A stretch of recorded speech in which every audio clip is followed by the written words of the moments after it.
We're gonna make a gizzard shed out of birch.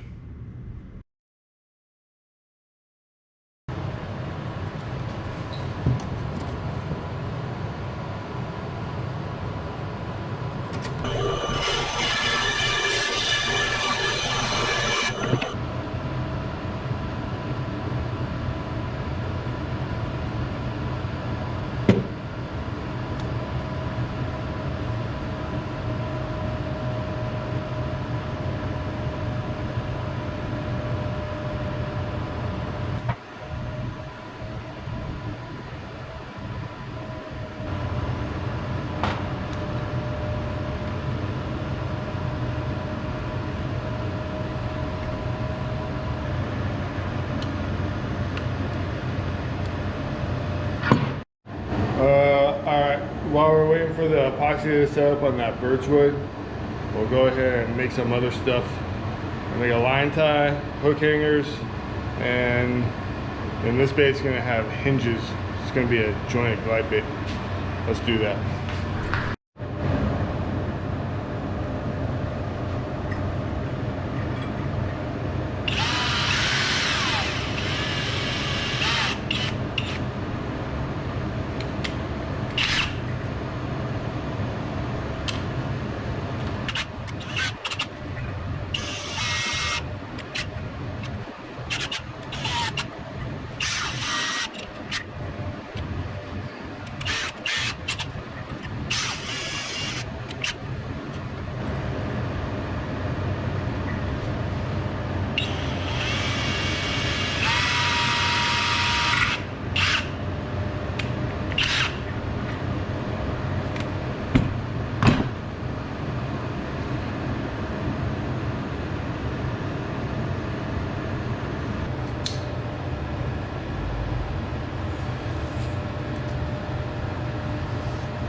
We need to make a jig to cut the joints on the glide bait. We're going to cut this one at 20 degrees. I don't know why. I must have heard it somewhere.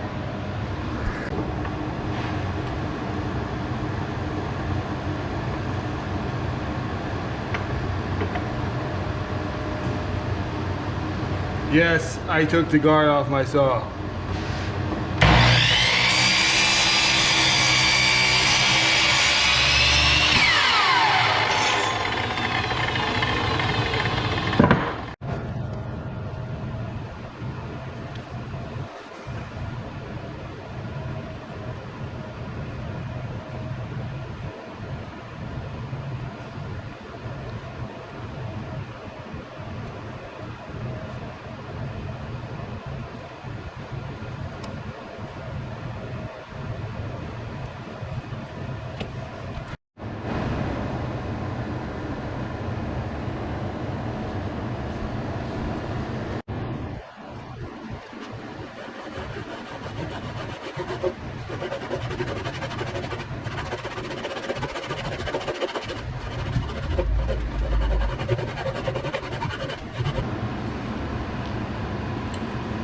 We'll finish those cuts after we're done sanding and carving stuff out.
Okay, I look like a sugar cookie,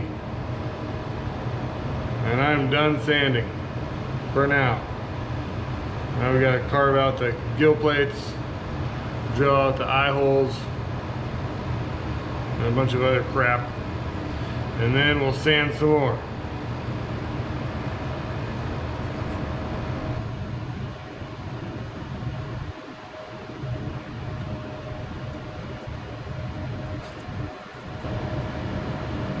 That looks pretty good.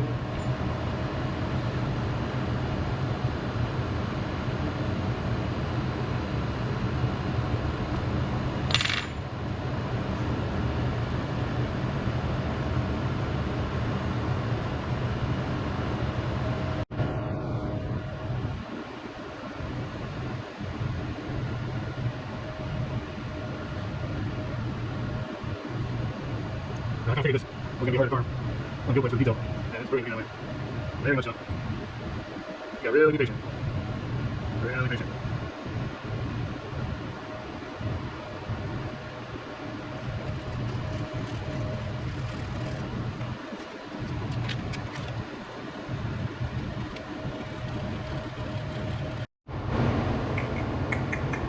Okay, we got the gill plates carved out and kind of sanded down.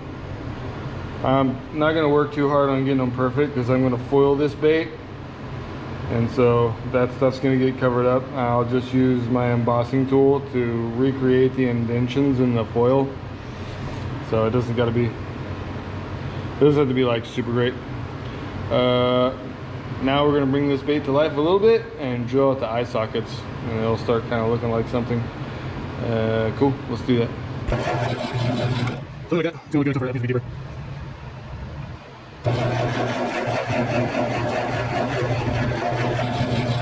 That's what we did. Check it out. Yeah, that's okay. That might actually be a tad deep, but I think it's kind of good. It's done. Yeah. Yeah, it's fine.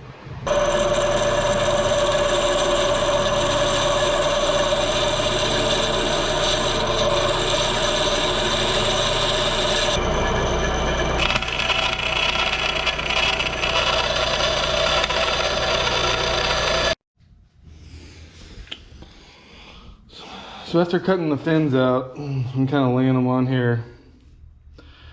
I don't really love it. I'm gonna put the tail fin on, but the dorsal fin and the anal fin, I think I'm gonna leave them off. I think they're just gonna get in the way of like that back treble hook, and then I think that dorsal fin will just get in the way of, you know, hookups, bites and stuff. I think I'm just gonna leave them off. Yeah. Yeah.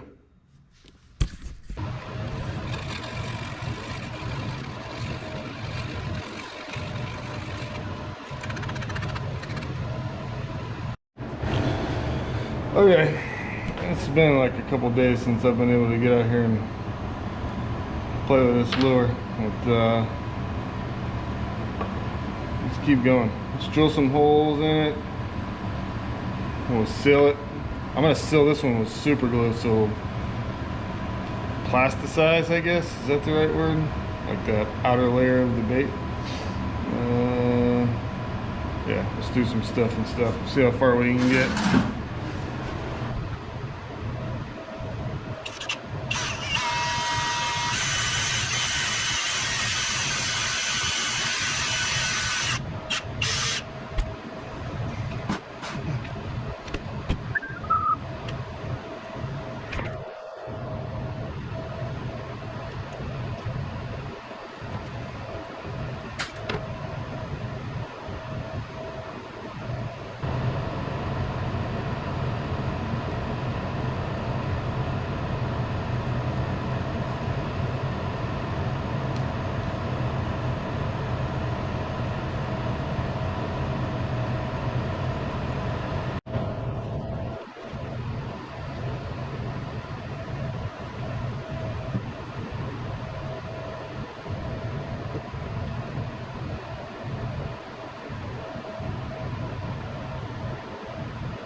Forgot to sand this.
Alright, got the lead in. I did the float test on it. I had to take out a substantial amount of lead to get it where I wanted it. So now it's a slow floater. So when I put everything else on here and get done finishing it, it should be a slow sinker.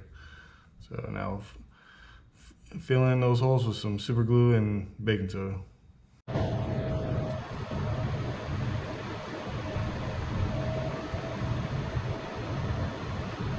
That's these layers we need.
Now I gotta find the gill details again. So just kind of rub them out until they show up a little bit. And then also I have these embossing tools that I got from the craft store. And I'll use those to slowly stretch that foil into those carvings and then also into the eye socket so that it will conform and fit in there. The eye socket's just gonna end up tearing out, but that's whatever, it's to be expected. And just kind of work from big to small. I got all different sizes. I just work from big to small and slowly start stretching that foil into those carvings. Time to start painting. Cover these seams up.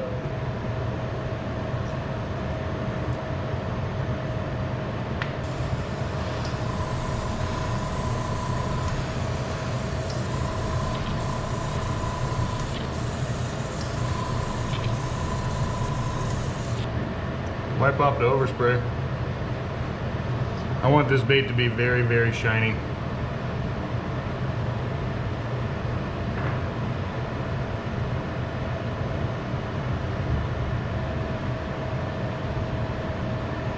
Now we're gonna put the first clear coat on. True coat epoxy. Now we're supposed to mix this for 5 minutes.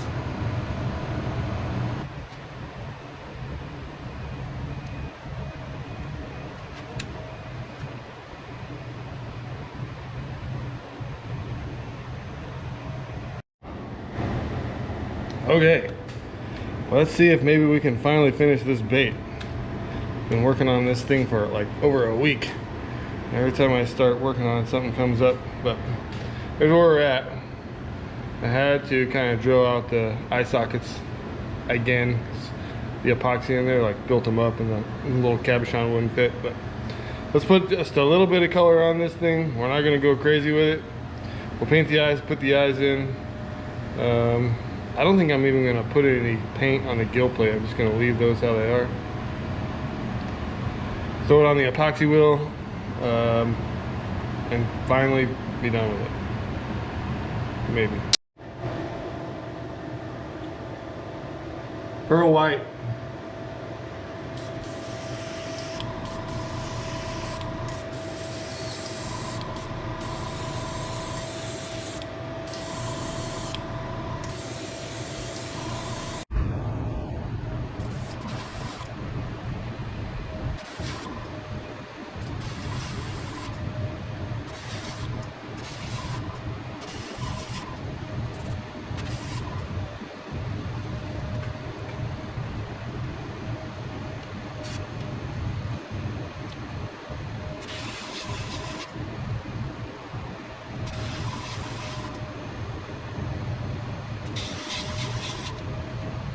Black. I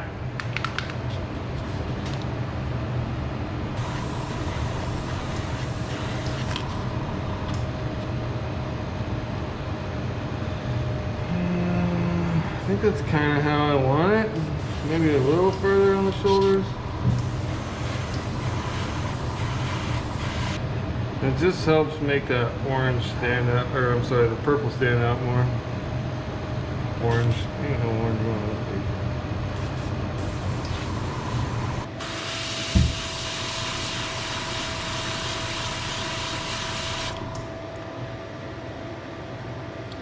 I can't help myself, I have to shadow the eyes. I just think it looks so cool. Speaking of eyes, while we got the black out, let's go ahead and paint the cabochons.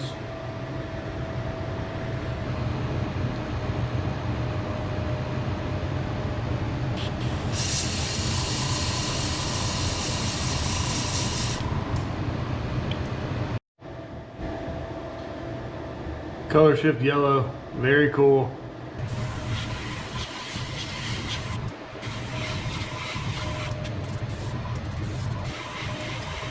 Okay, well, we got this out. Let's do the eyes.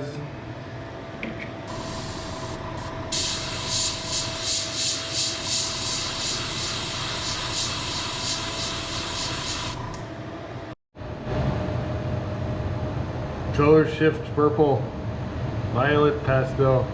Very cool. They were loving this on a crankbait I was throwing this morning.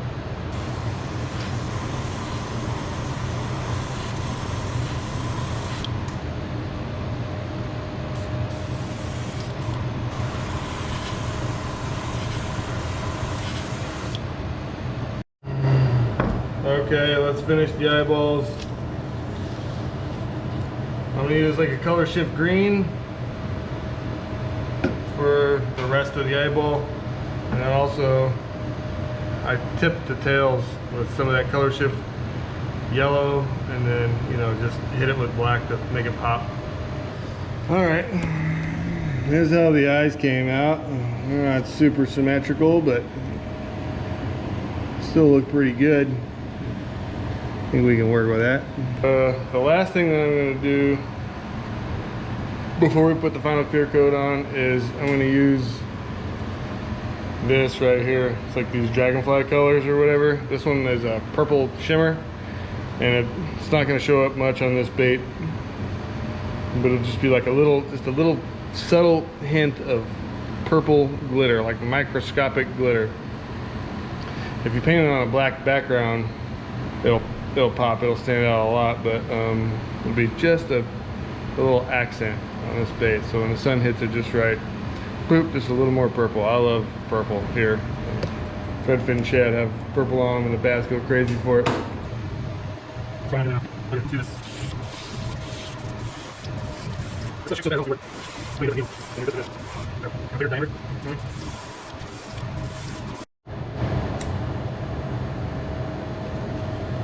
I'm gonna use super glue to set these.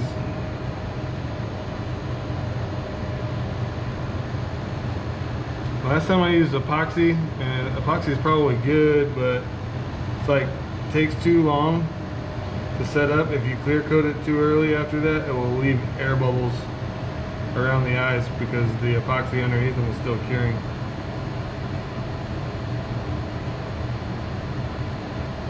And I don't want that, obviously. Let's mix up some more epoxy.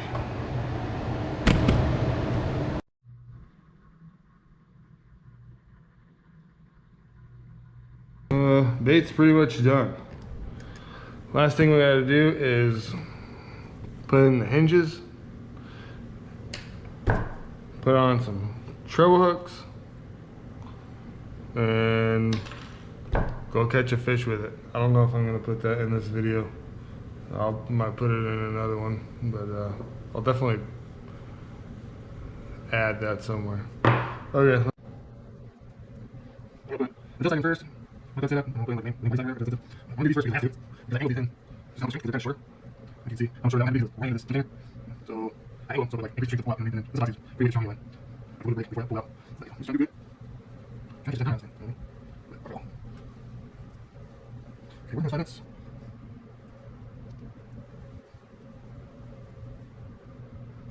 Let's see the first one. Oh yeah. Okay, I'm gonna do. It's okay. I want it. There's that. All right, here she is, all finished up out here at the lake. I kind of see what the action is going to be. I already cast it a couple of times. You can see it's wet, and I'm going to tell you what, the action on this thing is amazing. It came out exactly like I wanted it to. It's a very slow sink. Here, we'll just check it out. I'll show you.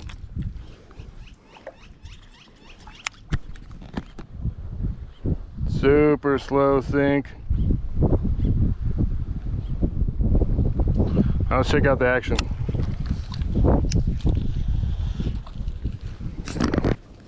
Do just a steady retrieve.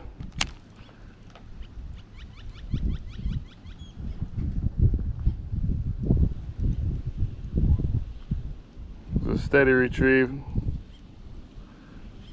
Man, I like that. That came out so cool.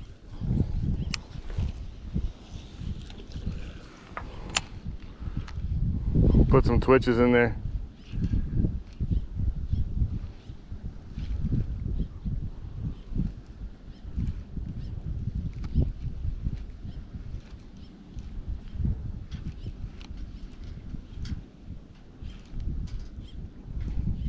Oh yeah, that's gonna be good.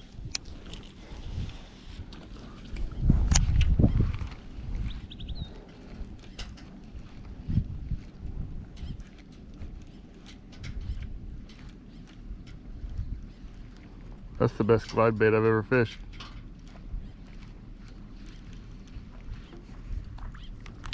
I just had a bass chase it and hit it. He's only probably about 15 inches.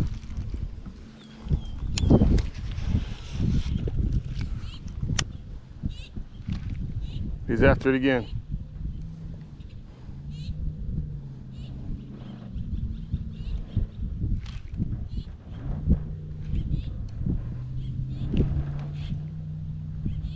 There's two of them.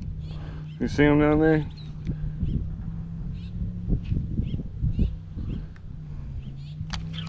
Oh, he hit it. He bit it. Oh, that was cool.